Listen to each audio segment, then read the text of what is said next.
최근 경제 분야 국제기구들이 우리나라를 콕 집어 정부의 재정 지출을 더 늘리라고 권고하고 있습니다.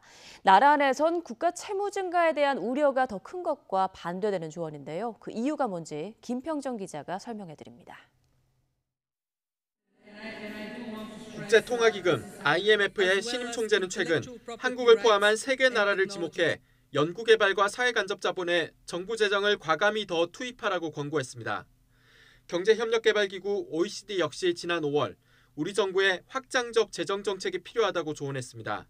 국제기구가 잇따라 재정 지출을 더 늘리라고 하는 이유는 뭘까?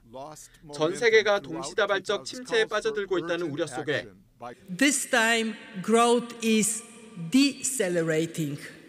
To be precise, in 2019 we expect slower growth in nearly 90% of the world. 세계 경제를 떠받치는 주요 국가가 재정을 더 풀어야 급격한 경기 하강을 막을 수 있다는 판단 때문입니다. 특히 우리나라는 국내 총생산 대비 정부 부채 비율이 40% 선으로 OECD 국가 평균과 비교하면 3분의 1 수준이라 재정이 튼튼하다고 평가받는 것도 이러한 판단에 한몫했습니다. 그러나 이런 조언을 무작정 수용하기엔 부담이 큽니다. 세입 규모가 정해진 상황에서 지출만 늘리면 국가 채무도 따라서 증가해 미래 세대에 떠안길 수 있기 때문입니다.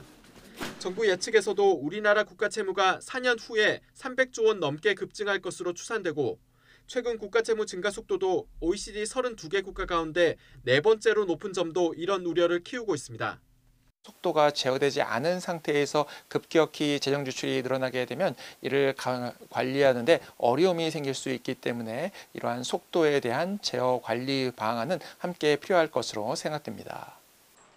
따라서 경기 부양과 국가 채무 관리라는 상충하는 두 가지 목표를 어떻게 조율하느냐가 앞으로 정부 경제 정책의 성패를 가르는 요소가 될 것으로 보입니다. YTN 김평정입니다.